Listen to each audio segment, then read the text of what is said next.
In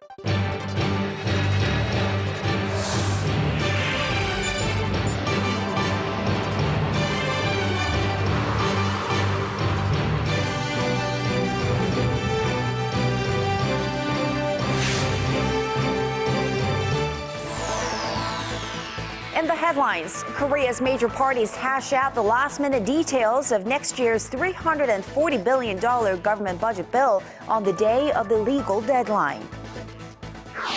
Rescuers resume their search for the 52 people missing from a South Korean fishing boat that sank off the coast of Russia's Far East.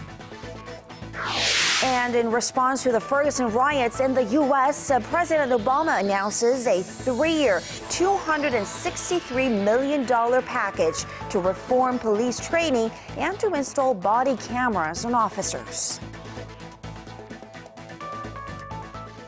Hello, everybody. Welcome to the program coming to you live from Seoul. I am Kang Tae-ri. After weeks of reviews and political bargaining, lawmakers here in Korea are set to pass the 2015 budget bill, along with many other auxiliary bills on this Tuesday evening. And to tell us more on the latest, we have our Ji Myung-kil standing by for us on the line at the National Assembly. So, Myung-kil, fill us in on what's happening at the National Assembly. Good evening, Cherry. Well, the lawmakers are still in the process of discussing the passage of the 2015 budget bill, and the parliament is poised to meet the legal deadline, which will mark a first in 12 years. Within the $338 billion budget bill, more than $100 billion is to be allocated to welfare. Local government and education budgets also took a large portion of the budget pie, totaling more than $100 billion. The government's original version of the budget bill was $339 billion, but the revised version of the bill was $338.3 billion. Next year's budget is a 5.5% increase, or $17.8 billion higher than this year's. Apart from the budget bill, the two parties also passed tax-related bills. Starting January 1st next year, the price of cigarettes will be increased by $1.80 per pack. The government hopes it will help reduce smoking rates and make up for the tax revenue shortfalls. And in a move to fuel the domestic economy, Korean companies will be given tax breaks if they increase investments, wages, and dividend payments.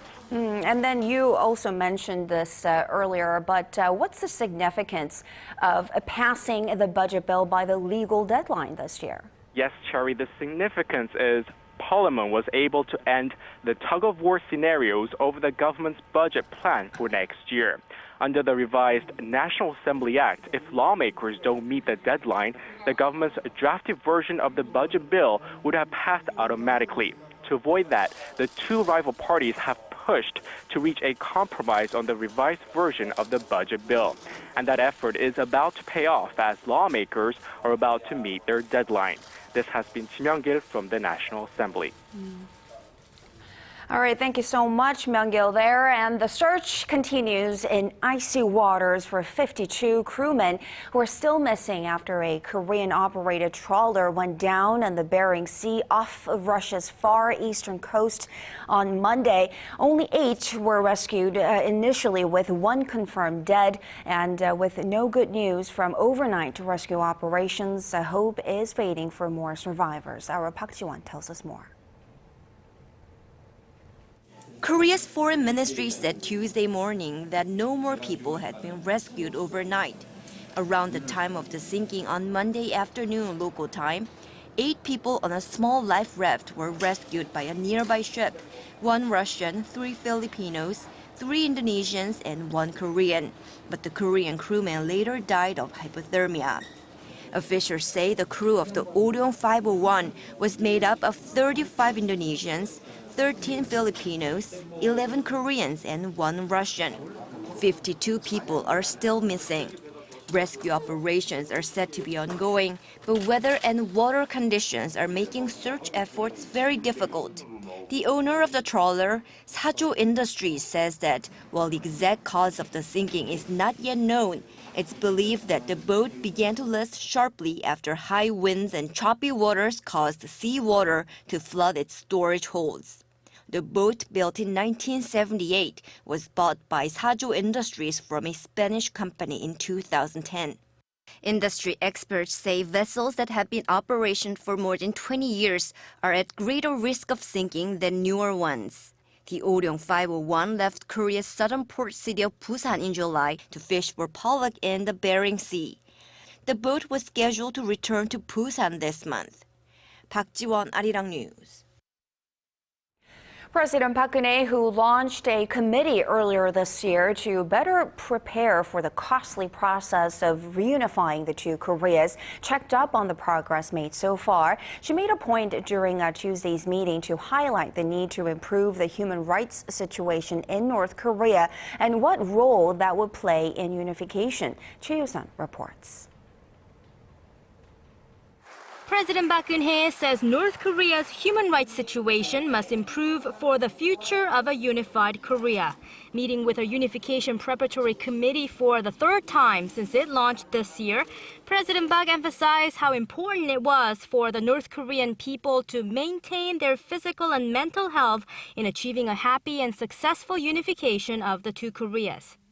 While Pyongyang's repeated provocations and nuclear ambitions have kept the two sides from renewing dialogue, Seoul has made attempts to improve ties through non-political cooperation and launched a committee to better prepare for unification. Referring to the upcoming 70th anniversary of Korea's liberation from Japanese colonial rule and the division of the two Koreas, President Park said it's an important time to move toward developing inter-Korean ties and bringing out meaningful change from North Korea. She then asked the committee members to appeal to South Koreans and the international community about the urgent need to unite the two Koreas. The committee, for its part, said it will hold a hearing early next year to establish a charter on unification. It then laid out plans for the coming year, from developing a manual on a unified Korea's economic system to encouraging the North to participate in President Park's peace initiative in Northeast Asia. Comparing unification preparation to Koreans' use of various ingredients and paste to spice up dishes, President Park urged participants at Tuesday's meeting to approach unification with patience, as it can only be achieved successfully when all the hearts and minds of Koreans come together. Choi Yoo-sun, ARIRANG News. In a move that's likely to draw the ire of North Korea, a Christmas tree will be set up near the western inter-Korean border. The Defense Ministry has approved plans by a local religious group today to put up a 9-meter tall tree at Aegibong in Gimpo, which is west of Seoul. A prior tower taken down this past October had long been subject to North Korea's threats during the Christmas season. Pyongyang views it as a propaganda tool by South Korea, as the tree lights can be seen from North Korea. Earlier this year, the U.S. state of Virginia passed a law that requires new school textbooks to refer to the body of water between South Korea and Japan by the name officially recognized by both countries. Previously, only Japan's imperialistic legacy was reflected in the books. Our Hwang Sung-hee had a chance to sit down with one of the U.S. lawmakers who helped lead this historic change. Take a look. When they saw that name designated in a way that brings back those historic inaccuracies, they realized that the best thing that they could do is ask for a redress of this body here. He led the efforts to let the students in the U.S. state of Virginia know that the body of water between Korea and Japan is not only known as the Sea of Japan, but also the East Sea. Despite criticisms that a global issue had waded into local politics and into school textbooks, Virginia House District Delegate Mark Kim said the bill was a domestic issue. Korea and U.S. is building and increasing our trade opportunities. If you have Virginia kids growing up and possibly having a job that allows them to travel to Korea, we want them to understand there are some disputes. We don't want them walking in blindly and finding out that they're taught one version when they're dealing with Korean business people. The bill, which was passed and signed into law earlier this year, was a small victory for Korea in a centuries-old feud with Japan. Kim does not plan to introduce more history-related bills, but says a similar campaign can always be replicated. So many issues that we deal with in America, we need Korean American voices there, and right now that's not being heard. So I'm hoping that this experience of passing the EC bill will give them that motivation and a roadmap to say this is exactly what we want to do. We want to go to our government and redress our grievances with them the way the Constitution promises it. The Korean community is growing. I think its number is somewhere around 2 million. How can we get a more prominent presence in the U.S.? We don't have anybody in Congress that's advocating for peace, reunification, hostility to be withdrawn in North Korea, human rights issues that are happening. Nobody who's of our background speaking on those issues in Washington, D.C. So I think unless and until we have Korean Americans that are affecting our policies at the national level, I don't think we can say that we're quite there yet. 황상희, 아리랑 뉴스. Following the latest cyber attack on Sony Pictures, the FBI has warned American businesses of malicious codes. As for the hacking on Sony Pictures, North Korea is speculated to be the culprit. As the studio's soon-to-be-released film, The Interview, is about assassinating its leader, Kim Jong-un. Shin Se-min tells us more. Security breached. 5 movies produced by Sony Pictures have been leaked online after the company's computer system was hacked in late November. It's estimated to have cost Sony Pictures tens of millions of dollars in financial damages. The Federal Bureau of Investigation has notified U.S. businesses to beware of new destructive malware and cyber attacks. In a confidential flash, an FBI warning issued Monday provides details on the malicious software and called on businesses to protect their information systems and limit access to their databases. The report says the malicious software overwrites all data on computer hard drives. The FBI spokesman, however, declined to comment on whether this flash software was used in the cyber attack on Sony. Employees of Sony Pictures found themselves logged out of their computers last week. They turned them on to find the phrase, "hacked by GOP," or the Guardians of Peace, which has claimed responsibility for the attack. Sony said the theft of content was considered a criminal matter and that they're working to address the issue. There's speculation that the attack could be linked to North Korea, as Sony Pictures produced The Interview, an upcoming comedy film that centers around a CIA plot to assassinate North Korean leader Kim Jong-un. The North has so far refused to deny involvement in the attack. Shin Se-min, ARIRANG News.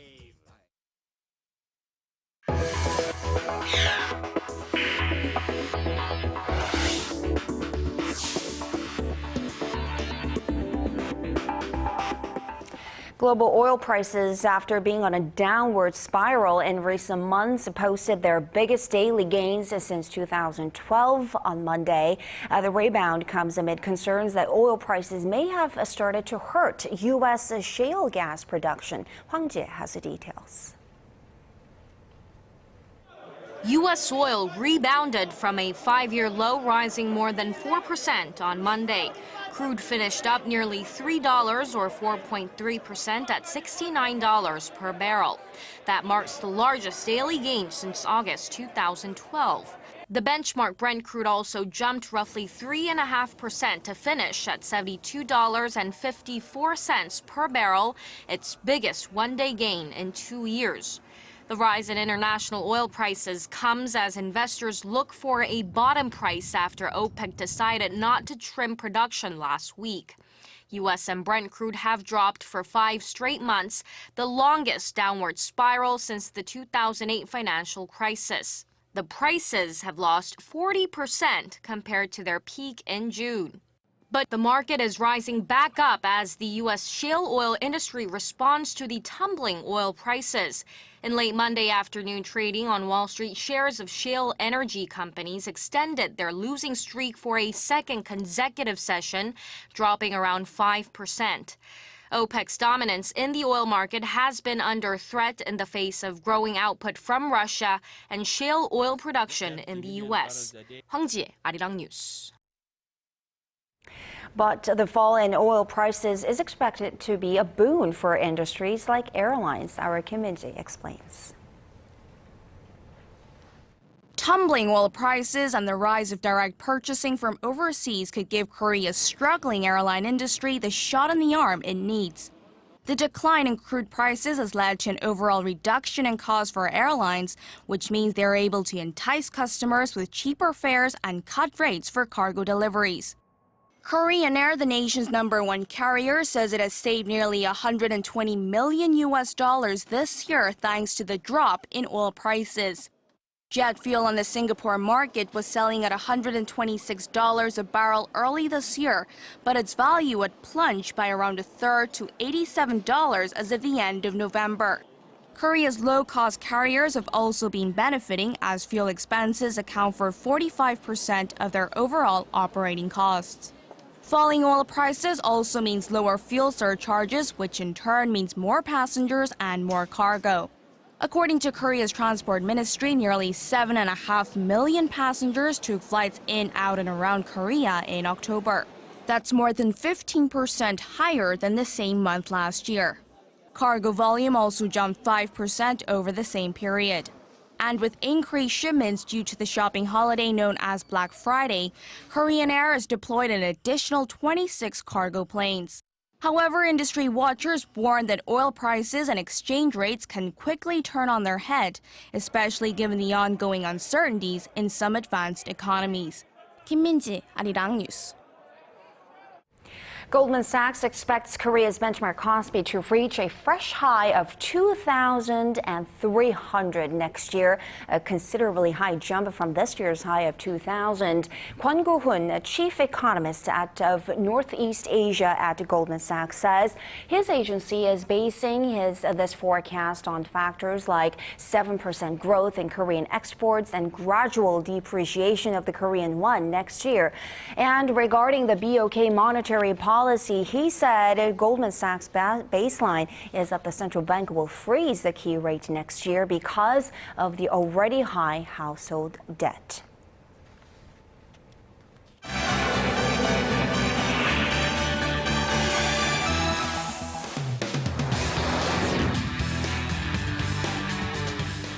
U.S. President Barack Obama has called for greater federal spending to equip police officers in the U.S. with body cameras following the shooting death of the unarmed black teenager Michael Brown. For more, Paul E. is joining us from the News Center.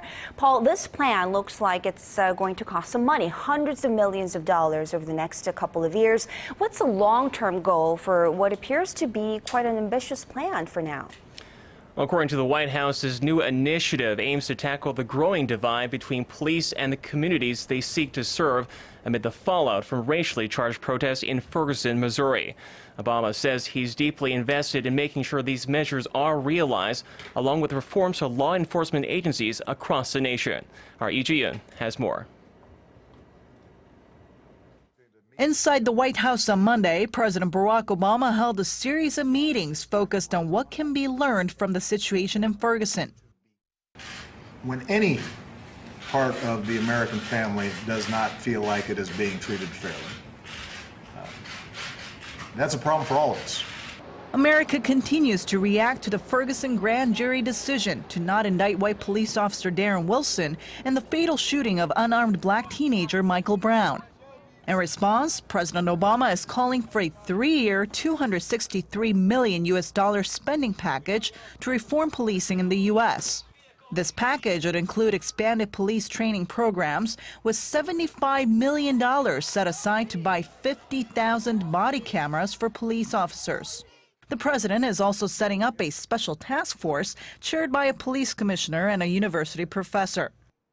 They are going to co-chair a task force that is not only going to reach out and listen to law enforcement, community activists, other stakeholders, but is going to report to me specifically in 90 days with concrete recommendations, including best practices for communities where law enforcement and neighborhoods are working well together. Those at the meeting said the president seemed serious about bridging deeply rooted divisions. The NFL said Monday that it will not punish the St. Louis Rams players who on Sunday walked onto the field with their hands raised, mimicking those who protested the Michael Brown shooting with hands up, don't shoot gestures. The St. Louis Police Officers Association said the gesture was, quote, tasteless, offensive, and inflammatory. Ji Myung-kil, ARIRANG News. And switching gears now, Paul, move over Uber. There's a new ride-sharing application taking over New York, and it's tailored just for women. Give us the rundown on this hot new service. Well, it's called She Taxis or She Rides, and it uses a smartphone application just like similar services like Lyft and, as you mentioned, Uber. But this particular mobile app exclusively matches female drivers with female passengers. Since launching in New York City this past October, demand has continued to outstrip supply as more women seek the safety and convenience of the service, which has already received support from taxi call centers. Mothers that want to work don't have this flexibility of schedule. Here we go. College students, girls that want to go out there and work, when they're not in school to help pay for their education. It's a great opportunity. Women are really welcoming it. And as I said, but more important, men are supporting us. Mateo says of the 600,000 taxi rides taken every day in New York City, about 60% are hailed by women. However, less than 3% of available drivers are female. The company says it hopes to expand its network of women-only drivers to more cities and even launch in other countries. And turning to Japan, Paul, official campaigning for the general elections has kicked off across the country as Prime Minister Shinzo Abe seeks to solidify his power base. The state of the country's economy has emerged at the forefront of the upcoming vote. What's his strategy at this point? Well, the Prime Minister, who is the head of the ruling Liberal Democratic Party, is hoping to shed the weight of a series of financial scandals that hit his cabinet over the past couple months, while at the same time seeking a fresh mandate for his struggling Abenomics policies. A host of opposition party candidates took the campaign trail on this Tuesday in preparation for the December 14th vote. This as some residents in Tokyo expressed their disappointment in a lack of realistic alternatives. I had high expectations for the new government when the administration changed to the Democratic Party, but was later disappointed. Though I admit they had a difficult situation due to the March 11th earthquake, I don't think the opposition has the power to retake the government this time. Political analysts say Abe and his coalition will likely stay in power and that the outcome will help push for more of his economic reforms. Critics, however, say Abe's policies have mainly benefited large cities and major companies so far, while raising consumer prices for the sake of short-term gains. And finally, in Europe, the American fugitive Edward Snowden has received one of Sweden's highest honors after exposing the extent of government surveillance in the U.S. and its reach across the world. Tell us more about this international award. Well, it's often referred to as the Alternative Nobel Prize. The Right Livelihood Honorary Award, which typically honors grassroots activists, was established in 1980 to support those offering answers to the most urgent challenges in modern society. The former CIA and National Security Agency contractor accepted the award during a ceremony at the Swedish Parliament on Monday.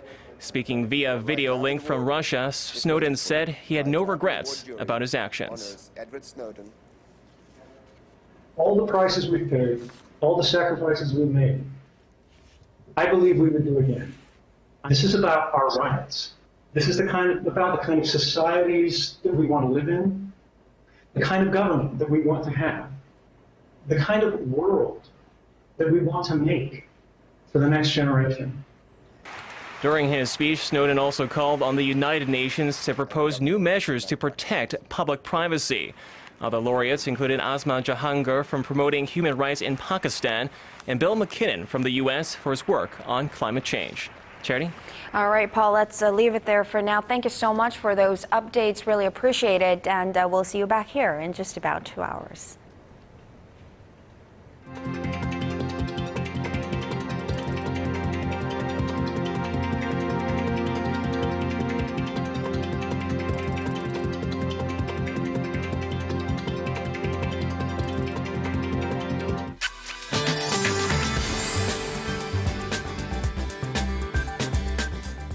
Hello and and happy Tuesday. I'm Kim Bo-kyung with your weather updates. So it was another brisk, cold winter day here in Korea under partly cloudy skies. And heavy snowfall advisories have been issued for some regions with up to 10 centimeters expected for parts of the central regions. And Seoul will get about a centimeter. Also, we have showers forecast and it looks like about 5 to 10 millimeters should fall over both Chungcheongnam provinces, while most parts of the central regions will get about 5 millimeters. Snow and rainfall should continue through tomorrow evening, so make sure to dress warmly when heading out. On to tomorrow's readings. Seoul will mix it to 1, Gwangju hits 5, Busan reaches 8. On to other regions. Jeju reaches 10, Dokdo hits 4, while Kumgang remains colder. Those are the updates I have for you now. I'll be back with more after 10.